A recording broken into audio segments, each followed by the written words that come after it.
Today we're going to have a rematch between the BOOKOO car jump starter and the SAMSHOW electric lunchbox. In a previous video, link in the description, I had tried using this with its 110 volt inverter to power this thing. This has a 100 watt inverter. This uses 60, shouldn't be any problem, but yet this thing would crap out. Now there's two things at play. One is that I would have it like this, and that's where the buttons are, but the weight of it is not going to press those buttons. So that's number one.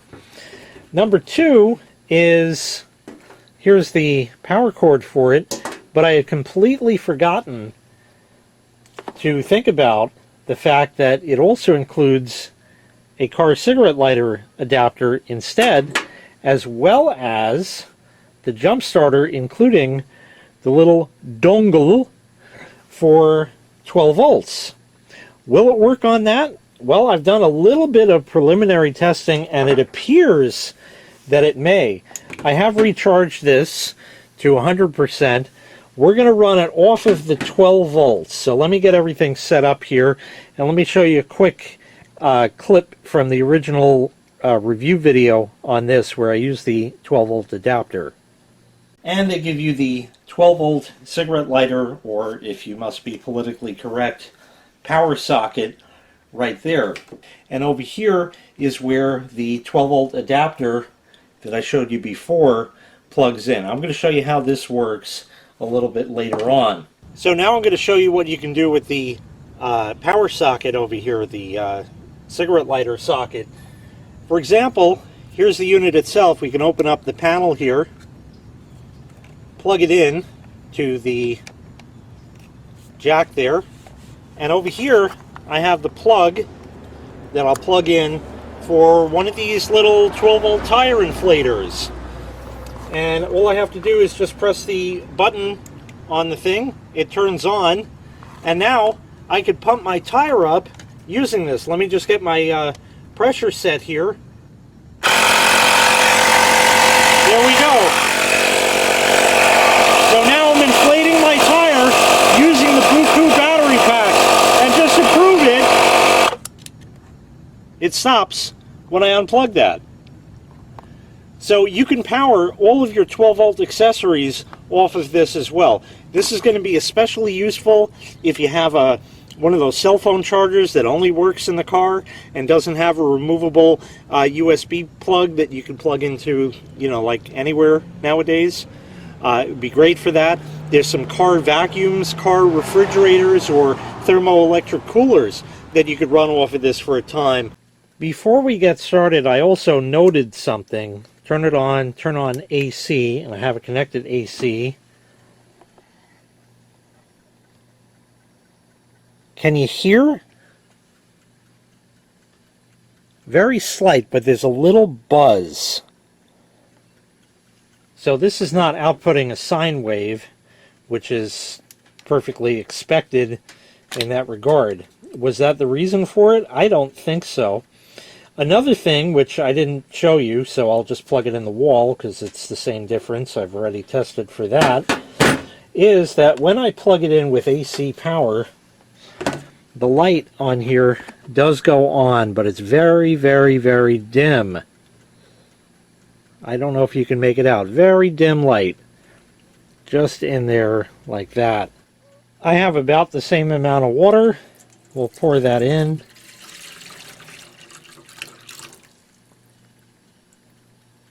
Check the temperature of it for fun. Let's see here.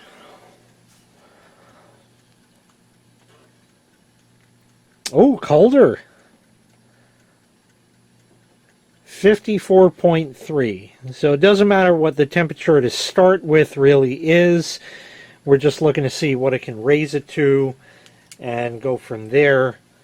So I have the 12 volt cord plugged into it. I'm now going to plug this in, and it might be hard to show you the other thing that I forgot to. We'll plug that in Turn it on. 12 volt out. Maybe you can tell that light is considerably brighter now. I think I can pick this up.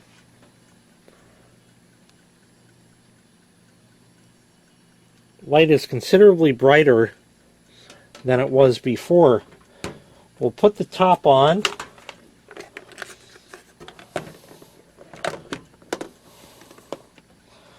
This is sometimes a little fiddly. If it's not seated right or something, I don't know. It's a little wonk as far as that goes.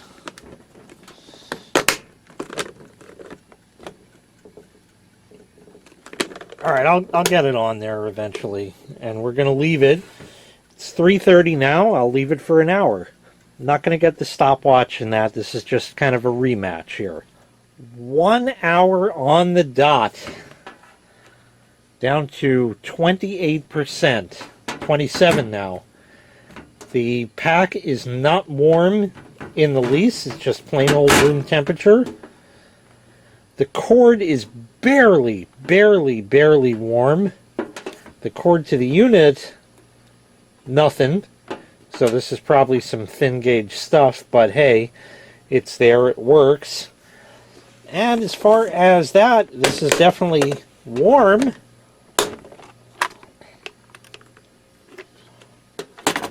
And let's see what the temperature is now. I forget exactly what it was, 53, 54, 56, something like that before.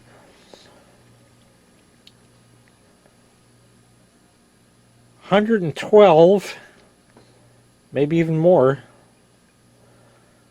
112 point, it was 112.5. There's a scuff or something on it.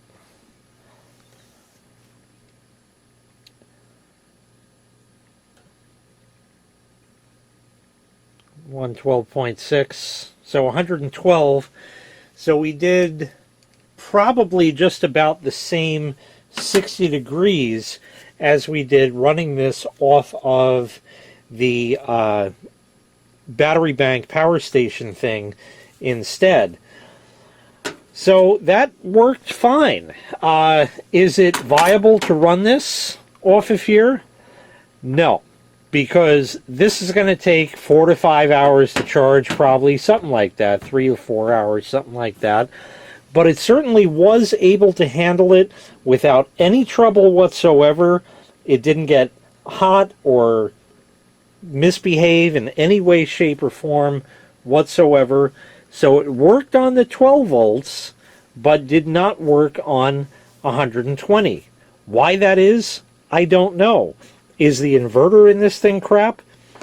It's not putting out a sine wave, but you wouldn't really expect that from this device. I'm just curious, what if I swap cords and try that? Now, this is kind of, it's sort of a tough fit to get this switched over. We'll get rid of that. And you got to get this cord right because it's kind of a weird shaped one, and the connector here is weird, so give me just a second while I do that. Okay, plugged in.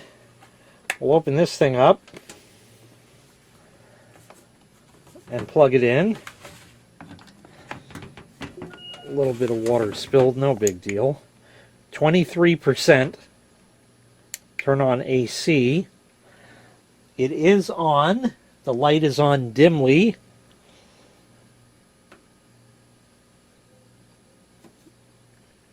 It did this before. How long it will last, I don't know.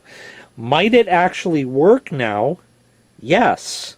And the reason is because the water is already kind of up to temperature, perhaps the wattage usage has settled.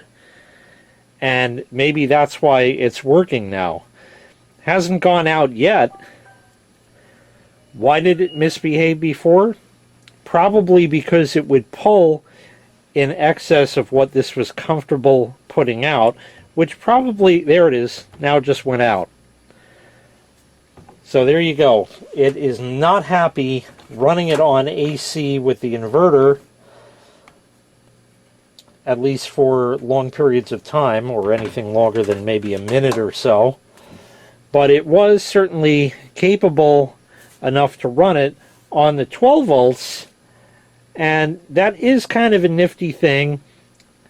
That also is great news for me, because again, in the event of a long power outage, I will have not only this jump pack, but many others that I also have that China has sent that include such a dongle. And I can use this to reheat leftovers and stuff, because the other option is the microwave, and really to run that, I probably would need the gas generator. Of course, I got a gas stove, so I could just put it in a pan or a pot and heat it up the old-fashioned way, and that certainly would work. But this is certainly another viable option where if we lose gas service as well, I am still able to self-sustain using such a device or one similar. So it was successful, but not in the original way that I had planned. But it was able to finally do it, so it has redeemed some of its value. Anyway, that's going to be a few hours to charge up. That's going to wrap this up. Thanks so much for watching. I really appreciate it. Make sure you click like, make sure you click subscribe, and take care. We'll see you next time. Bye-bye.